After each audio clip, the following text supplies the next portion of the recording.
It's time now for a look at this in local news. And news, the Wayne County school year is winding down. This evening at 7 p.m. at the KKL Theater, thousands and thousands of dollars in scholarship money will be handed out to graduating seniors of the class of 2024 in their traditional honors night. And they can enjoy tonight at 7 p.m. at the high school auditorium. Again, this event by invitation only. Then tomorrow night is graduation night at JC Stadium for Wayne County High School graduates. That ceremony begins at 7:30, and school officials asked that everyone be seated by 7:15 in the stadium. High school principal Brett McDaniel says approximately 300 graduates will walk across the field. Always a tremendous crowd, but again, if you can't make it, WIFO film will broadcast the ceremony live tomorrow night. Once again, our congratulations to all the Wayne County High School graduates. Once again, WIFO film will broadcast the ceremony live, and we'll replay it again on Saturday at 12 noon. We have more from Tuesday's protest as residents gathered in town to show their support for 8-year-old Noah Bush and his family as they wait for answers now from a GBI investigation, as they hope to find out exactly what happened to Noah, whose body was found a week ago today by canine tracking dogs near the Mill Creek area. Law enforcement first reported that no foul play was suspected, but now have called in the GBI to assist in interviews with several other boys and their families as they were with Noah that fateful day. At the rally, we talked with Noah's mother, and we heard that interview on Wednesday's newscast. Today, we hear from Noah's sister and brother, who both were at the rally on Tuesday. Here are the comments of Noah's older sister, Elijah McClinton. Hey, we're here at the protest, and we're at the sister of Noah Bush. Your name again? Elijah McClinton. Just curious, your thoughts on this protest, first of all, the support for your brother. It's overwhelming, in all honesty, to see all these people out here screaming his name, supporting him, because they believe us, they believe our stories, while the police are just, well, not even the police, it's the sheriff, ain't it? Ain't doing nothing, saying it's no foul play. These people out here, they believe in us, and they believe in him, and they hear his name.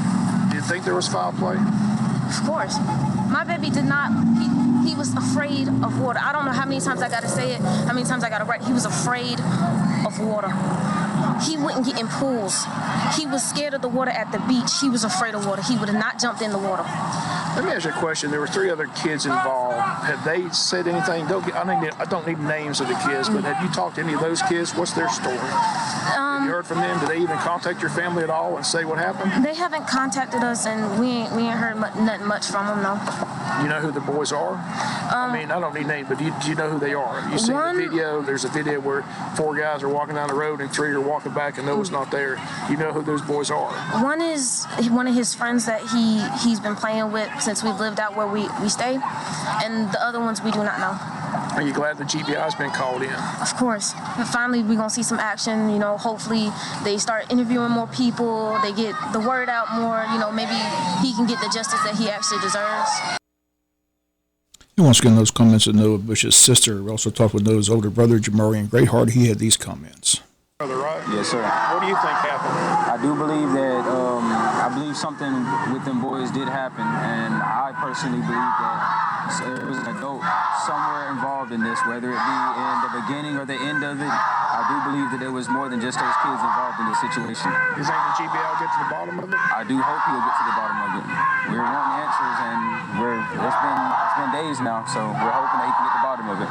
Okay, and what are your thoughts on this protest? I'm happy that we can have everybody out here. I'm just glad that my little brother touched so many people. And tell us a little bit about your brother. I know he's a second grade James. What do you want people to remember about Noah? I want people to remember that he was always happy, and Noah was determined. He was determined to do whatever he said he was going to do. So if he said he was going to do something, he for sure tried his hardest to do it. And like I said, you talked to your sister. Like I said, there's a video where 4 boys are walking and then 3 come back. Do you know who those boys are? I don't need names. I don't know all of them. I don't. And none of those boys have contacted your family to say anything? No one's contacted us to reach out about anything. Okay, well, I appreciate you talking with us. Yes, sir. Thank you. Once again, the protest was held this Tuesday around the CVS pharmacy. Once again, the GBI now in assisting in the investigation. Again, the family hoping that soon they'll have a better understanding of exactly what happened and led to Noah's death. Again, we'll continue to follow the story as it develops. We've got more news. We'll be back with more news after this word from our sponsor, the commercial messages, so please stay tuned. Wayne County Board of Education met Wednesday morning in a special call meeting, and on the agenda, fiscal year 25 budget proposal, in which the superintendent is proposing a $5.5 to $6 million increase in the budget. Board member Todd Wise asked for clarification on what the state funds and what is not funded, and here was the superintendent's response. The state has a list, for lack of a better way of explaining it, of the people that we have here in Wayne County that they would fund. Is that certified, classified, or is there a separation? It's kind of both. So like, for example, on our state allotment sheet, and I always like to use the nurses because it's very easy to explain, but it's also indicative of what we do with the rest. So on our official allotment sheet that we've received for FY 25, let's see if I can find it. Help me out, RJ. Where's it at on here? Should be bottom, sort of bottom right area. Okay. Right, not left, right. There you go. How many nurses does it say we get, RJ? 'Cause I'm still Hopefully around 4. 4 is what I was. 4 point something actually. Is that some weird number? We have 8 schools, correct? correct. So they fund us based on the number of kids and the amount of money that they're willing to provide us for school nurses. Okay. They give us money for 4, roughly 4.2 or 3 or something like that, okay? So in order for us to have nurses in every school, then the other 4 or 5 that we have to be funded from somewhere else. And it's usually local. That's why you have... Does it come out of our budget, local yes, budget? our general budget. Our general budget. And so that's why you have property taxes and those things of that nature. Because if the Board of Education chose to only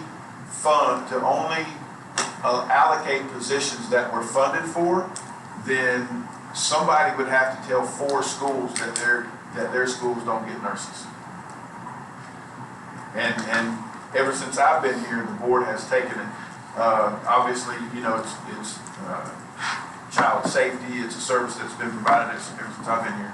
And so you guys fund the other 4. And it's the same thing with teachers. Like, for example, in many cases, to make it the way that I understand it is you may take a certain number of kids and divide that by 25, you know, total number of kids divided by 25, which you may have in a classroom, and that's the kind of the number of teachers you get. Well, we all know that in many cases, you know, you have some classes that require less kids to be taught. You have some classes that have kids with EIP services, with 504 services, with special ed services, and different things that require less kids. So in almost every school system, there are teachers that are funded locally.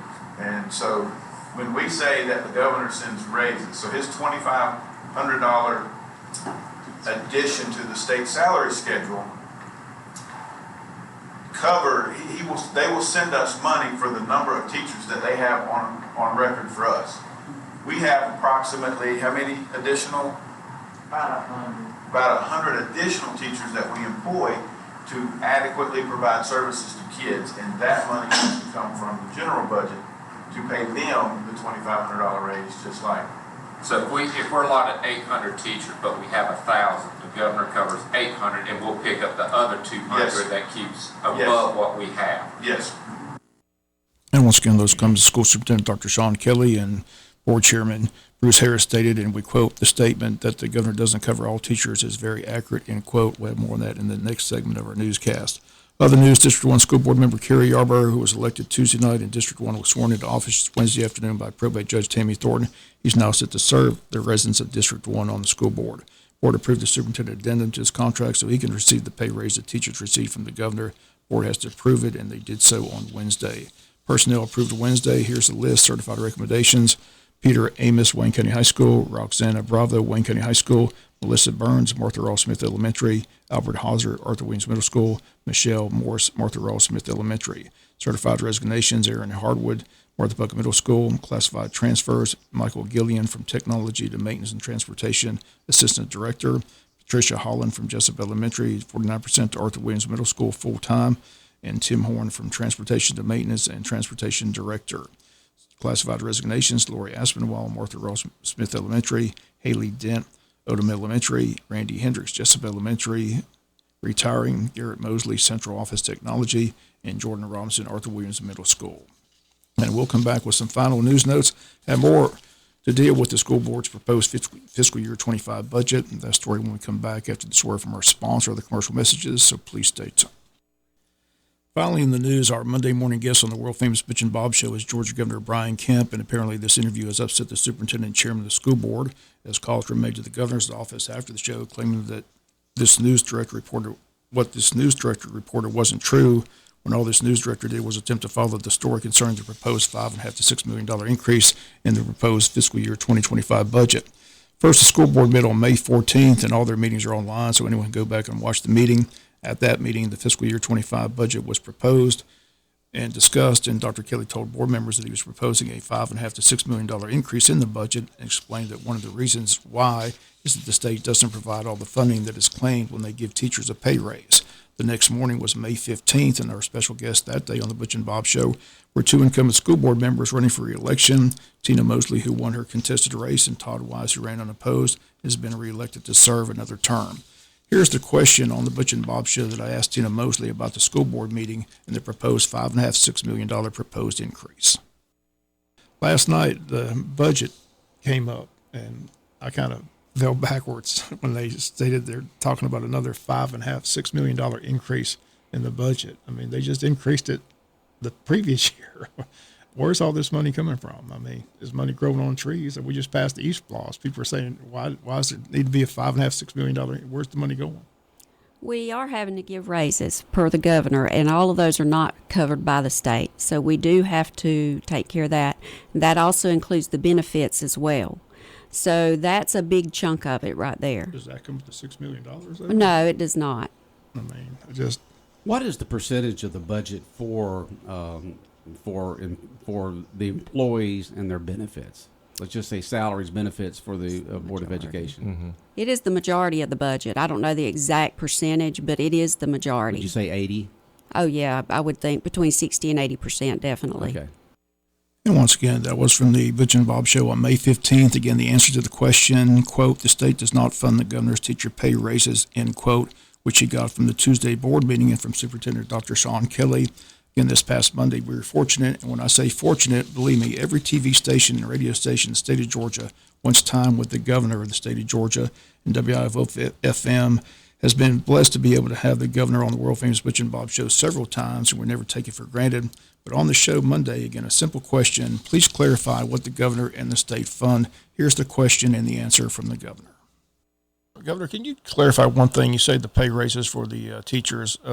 Our Board of Education says the state doesn't fully fund all that. Can you clarify that for us? How does that work?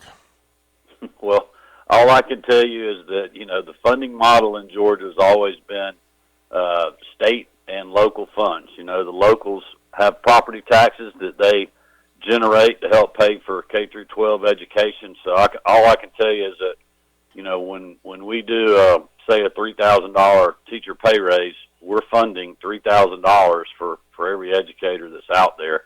And, anybody that's complaining about that, they're on the wrong side of this equation.